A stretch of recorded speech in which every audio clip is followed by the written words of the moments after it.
नमस्कार, मैं मनोज शर्मा। आज हमारे साथ वो शख्स मौजूद है जो अपनी बेबाकी के लिए जाने जाते हैं। तो कभी जनता के लिए धरने बैठने के लिए जाने जाते हैं, तो कभी दफ्तरों में अफसरों को उनकी जवाबदेही सिद्ध करने के लिए, तय करने के लिए उनको आवाज़ उठाते हुए देखा जाता है। हमारे साथ वो शख्स मौजूद है, सदर विधायक योगेश वर्मा। उनका स्वागत है। सर, आपका स्वागत है। सबसे पहले सर, आपसे ये जानना चाहेंगे कि आपका जो विधायक बनने तक का सफ़र छात्र जीवन से लेकर, बचपन से लेकर कैसे बीता, क्या क्या है जो जनता आपके बारे में जाने? मैं एक किसान हूँ और छात्र राजनीति में मैं जब नैनीताल से पढ़ के आया बिरला विद्या मंदिर से, तो मैंने यहीं पे बीएससी में एडमिशन लिया युवराज दत्त महाविद्यालय में। नहीं, बीएससी मैं लखनऊ विश्वविद्यालय से कर रहा था और यहाँ पे मैंने बीए में एडमिशन लिया।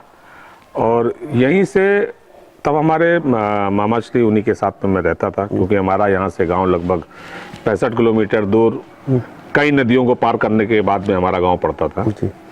और हमारे पिताजी डॉक्टर थे। उस जमाने में 52 में उन्होंने अपने गांव में प्रैक्टिस करना शुरू किया था। पहले इनकी पोस्टिंग रुद्रपुर, जो आजकल उत्तराखंड में है, पहली पोस्टिंग हमारे पिताजी की उत्तराखंड रुद्रपुर में सीएससी पे एडमिशन तैनाती हुई। फिर हमारे बाबा की सोच थी कि वो हमने तुम्हें इसलिए पढ़ाया कि आके अपने क्षेत्रवासियों की, गांववासियों की, जहाँ पे चिकित्सा की व्यवस्था नहीं, वहाँ पे आके अपने क्षेत्रवासियों की सेवा करो आके।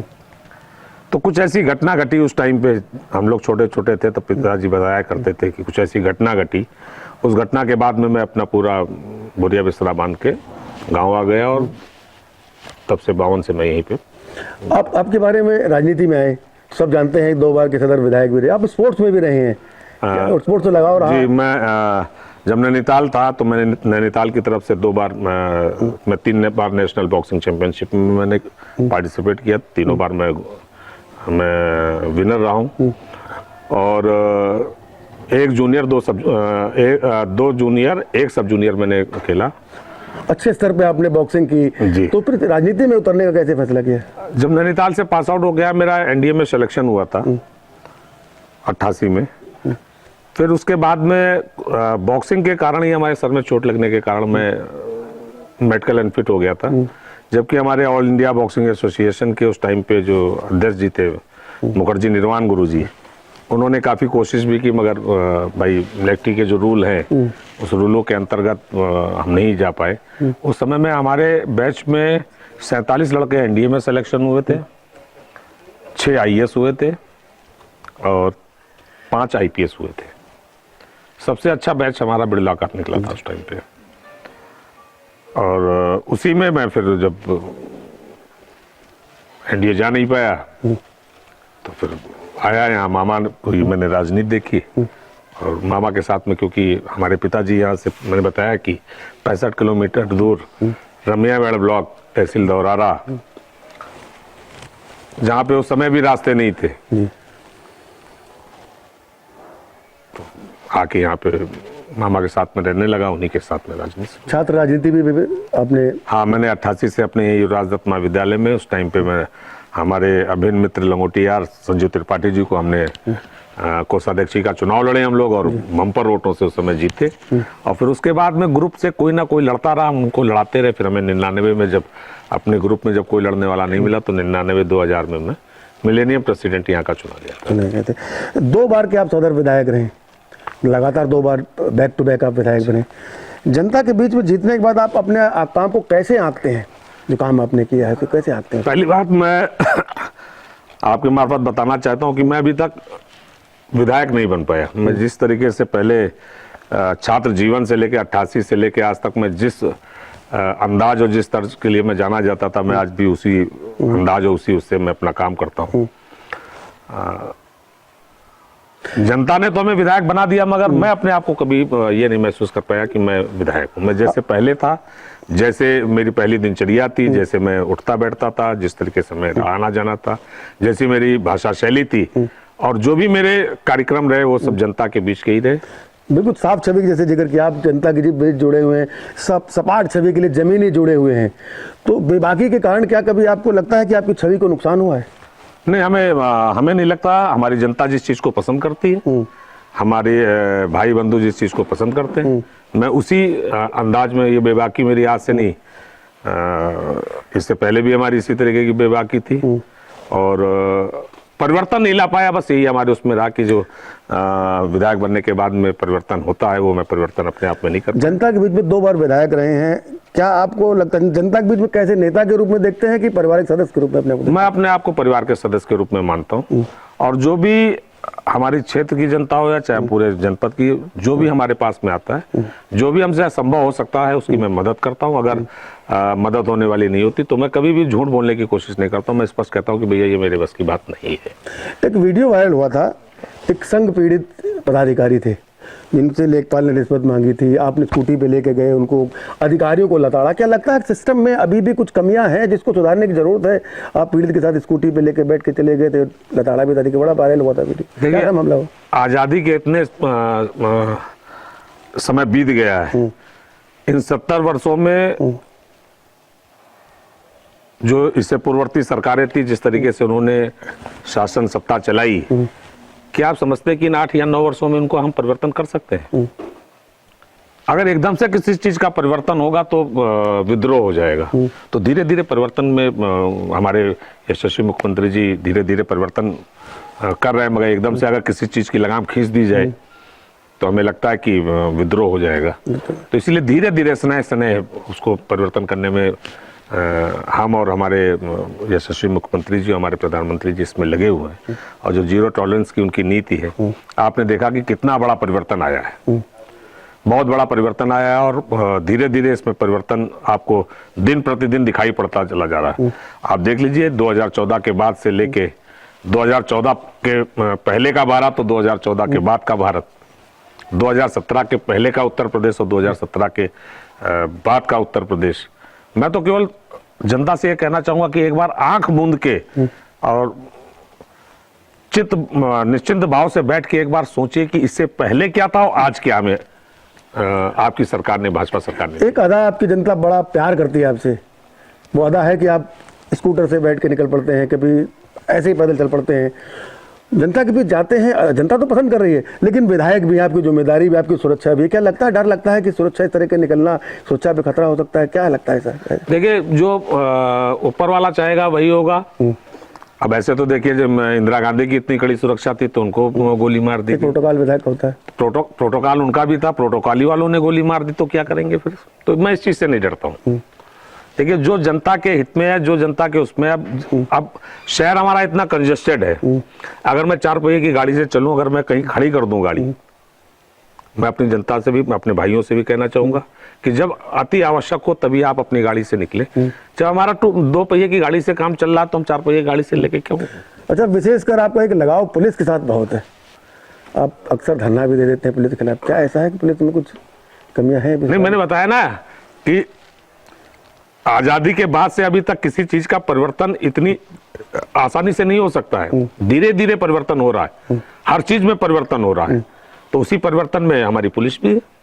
तो सत्ता के सरकार में रहते हुए भी आप अपने लोगों के लिए धरने में बैठ जाते हैं, ऐसा कुछ? अगर हमारे जनता का काम नहीं, हमारे जो साथी हैं, हमारे भाई बंधु हैं, अगर उनका काम नहीं होगा तो हमें हर हथकंडे अपनाने का हमें अधिकार है। जनता के लिए लड़ाई लड़ते हैं, हर अपने कार्यकर्ता के लिए लड़ाई लड़ते हैं। एक बैंक का मामला आया था आपका, कुछ धक्का मुक्की, क्या मामला था वो? देखिए यार, जिला सहकारी बैंक में जिस तरीके का घोटाला और जिस तरीके का वो हुआ है, मैं बार बार कहूंगा और हमेशा कहूंगा, और एक नेता के साथ में घटना ना हो और इस तरीके की वो ना हो तो फिर नेता किस बात का? कुछ चर्चा उसी में क्या भाई? जैसे जैसा उनको अच्छा लगा वैसा उन्होंने किया और जो हमें अच्छा लगा वो मैं कर रहा हूँ, करता रहूंगा। अच्छा, आप दिल से मदद करते हैं। कुछ लोग जो आपके खिलाफ चले गए, उनकी आपने सदा दिल भर के सदा मदद की थी, क्या लगा आपको कि हमने कुछ गलत लोगों की मदद कर दी थी? नहीं, मैं ये कभी भी सोच के नहीं मदद करता हूँ। मैं जिसके साथ में रहता हूँ, मैं बिल्कुल पूरी ईमानदारी के साथ में रहता हूँ, दिल खोल के। मैं अपनी कोई भी काम करता हूँ, मैं पूरी ईमानदारी के साथ में काम करता हूँ। अपने काम के प्रति मैं कभी भी बेईमानी करने की कोशिश नहीं करता हूँ। तो नहीं कभी ऐसा लगा हो किसी की मदद की हो, आपने दिल से मदद की, हर टाइम उसकी मदद की, लेकिन कभी दर्द ऐसा दिल में हुआ है कि मैं यहाँ गलती कर गया? नहीं, ये दर्द हमें कभी भी नहीं रहा। देखिए, मैं अपने हिसाब से काम करता हूँ। हम आत्मसंतुष्टि के लिए काम करते हैं। हर व्यक्ति अपने आप संतुष्टि के लिए काम, किसी को कुछ अच्छा लगता है, किसी को कुछ अच्छा लगता है। अगर हमें नहीं अगर हम कहीं से गलत हैं तो भाई हो सकता है कि उनकी सोच कुछ हो इस तरीके की, हम गलत हैं।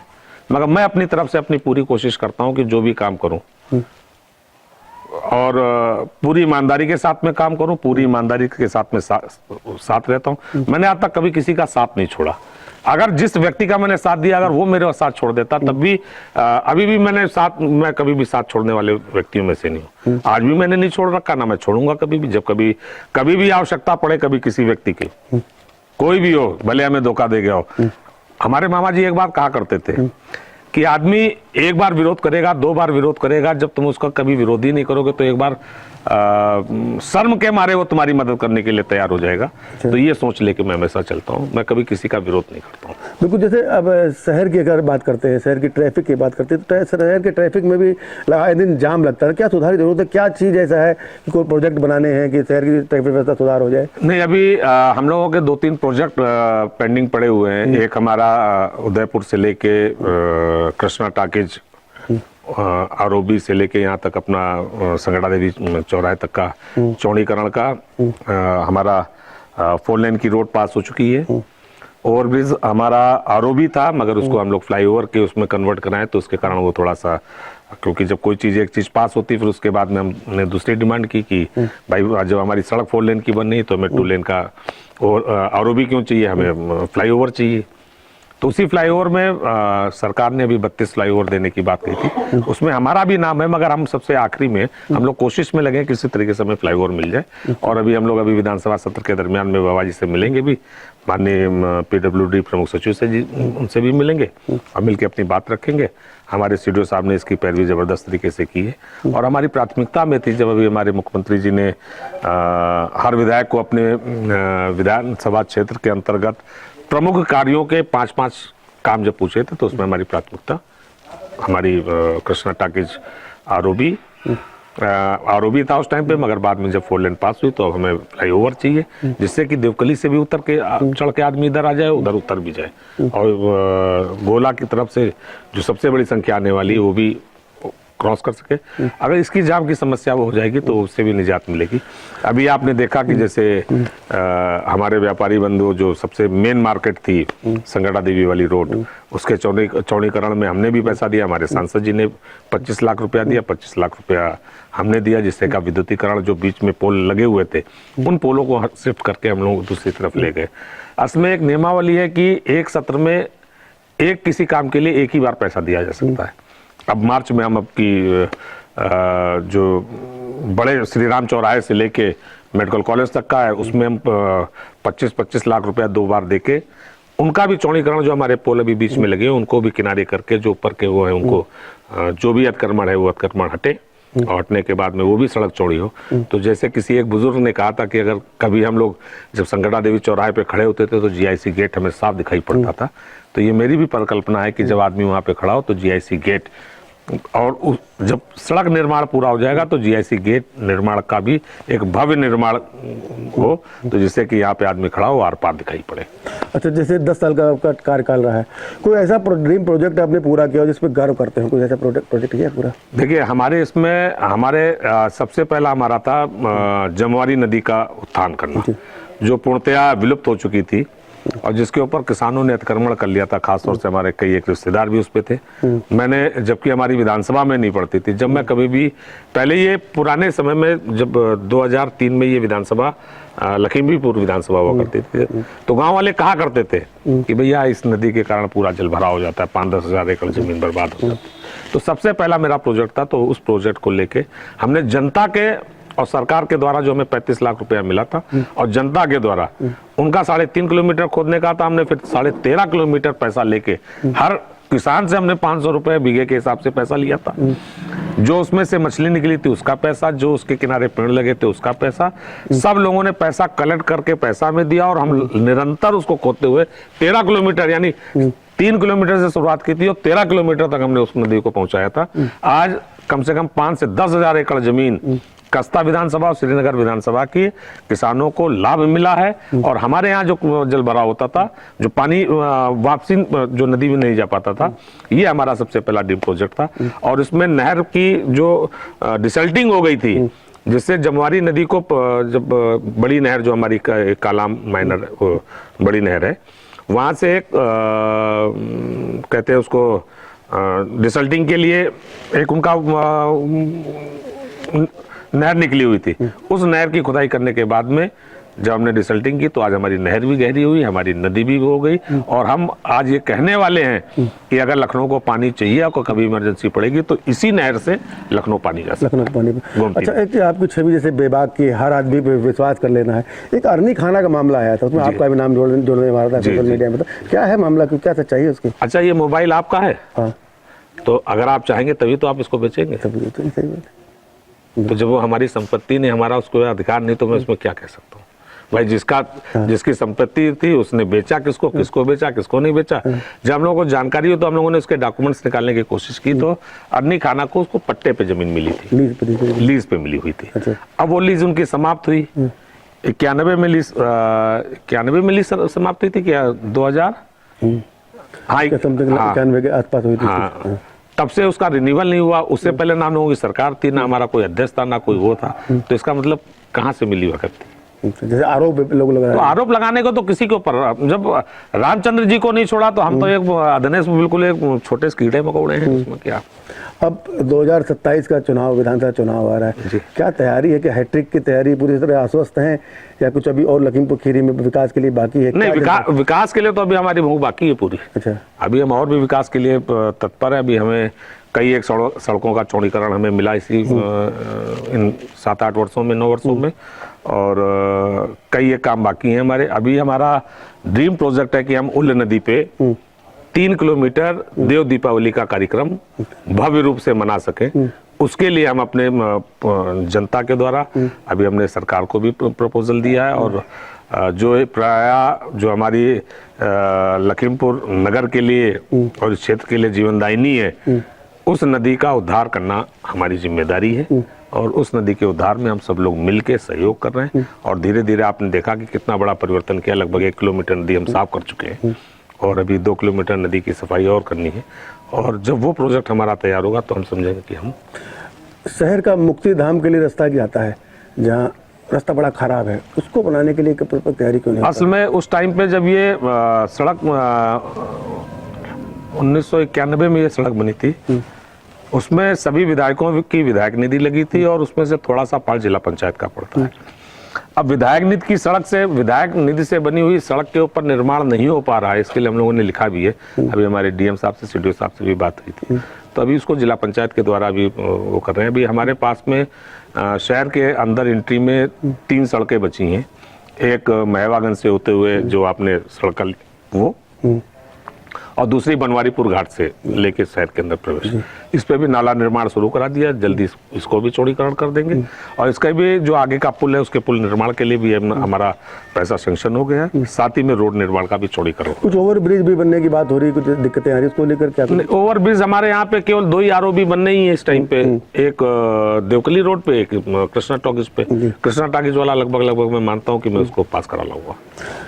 हमारे माध्यम से आप सदर की जनता को क्या कहना चाहेंगे? मैं अपने सभी जनपद शहर के और अपनी विधानसभा के सभी भाइयों से मैं ये कहना चाहूँगा कि जिस तरीके का प्यार और जिस तरीके की मोहब्बत आप हमारे प्रति है और जो विश्वास हमारे प्रति है, उस विश्वास को आप कायम रखें। मैं आपकी हर एक बात पे पूरी ईमानदारी के साथ में खरा उतरूंगा।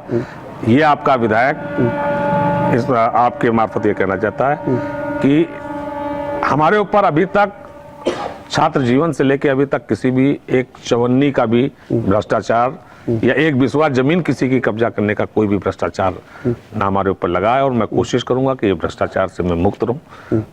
प्रभु से मैं कहूंगा कि हमें ऐसी शक्ति दे कि मैं इन भ्रष्ट लोगों से दूर रहूं। और जो हमारे लोग विरोध में हैं, वो विरोध केवल उनका इसी बात का है कि हम उनके भ्रष्टाचार में संलिप्त नहीं हो पाते हैं, उनको भ्रष्टाचार करने नहीं देते, तो इसलिए उनकी नाराज़गी है। मैं उनसे भी कहूँगा कि समय आएगा तब अपने जिस तरीके से समय का परिवर्तन है, आप अपने आप में परिवर्तन लाएं और जनता की सेवा में लगे। बस यही है। एक सवाल और उठता है कि लखीमपुर खीरी में 8 विधानसभा है, 8 बीजेपी के पास है, लेकिन लोकसभा चुनाव में सांसद की दोनों सीटें हार जाना, क्या कारण रहा ऐसा कि जो दोनों सीटें हार गई? कहीं कुछ कमी रह गई थी कि थोड़े थोड़े वोटों से आ रही है? क्या कमी रह गई ऐसी? जरूर हमारे में कमी रही है कि जितनी मेहनत हम लोगों को करनी चाहिए थी उतनी मेहनत हम लोग नहीं कर पाए, और जनता में वो विश्वास कहीं ना कहीं कुछ कमी तो रही है कि जिसके कारण हम चुनाव हारे। और ये चुनाव हारने से जो विकास लखीमपुर जनपद का होना चाहिए था, वो विकास रुक गया है। क्या ऐसा नहीं लगता कि जो नेता थे उनकी कनेक्टिविटी जनता से कम हो गई थी ऐसा उस समय पे? ऐसा कुछ नहीं, ये तो नहीं कह सकते, कनेक्टिविटी तो लोगों की थी, मगर क्यों उनका अविश्वास अपने नेताओं के प्रति बढ़ा, तो ये तो भाई अब जनता ही जान सकती है। मैं तो इस विषय में कुछ भी नहीं कह सकता हूँ, मगर फिर भी मैं जनता से कहना चाहूँगा कि ये जो ये 5 साल हम पीछे गए, ये वाकई में लखीमपुर खीरी के लिए अभिशाप के रूप में, और जो विकास होना चाहिए था, आपने इससे पहले देखा कि 5 वर्षों में डबल इंजन की सरकार, लखीमपुर की डबल इंजन की सरकार, विधायक और सांसद ने मिलकर किस तरीके से विकास किया था। मगर आज एक इंजन चल रहा है, एक इंजन बंद है, तो कैसे विकास हो सकता है? कुछ कमियां तो रहेंगी। जो केंद्र से बजट मिलना है उसमें हम लोगों को दिक्कत आती है। कुछ ऐसे हम लोगों ने कार्यक्रम बना रखे थे, उन कार्यक्रमों में बहुत बड़ी दिक्कत आई है। जैसे एक हमें बहुत बड़ी शत्रु संपत्ति मिलने वाली थी, जो टेबल पे हमारे माननीय गृह राज्य मंत्री जी के टेबल पे थी। अगर वो आज जीते होते तो आज एक भव्य ऑडिटोरियम का, इंडोर गेम ऑडिटोरियम का निर्माण चल रहा होता, जो कई करोड़ रुपए का था, जो केंद्र सरकार के द्वारा प्रस्तावित था, जिसका बजट माननीय सांसद जी लाना चाहते थे, तो सब वहीं का वहीं ठप रह गया। मैं इस विषय में क्या कह सकता हूँ।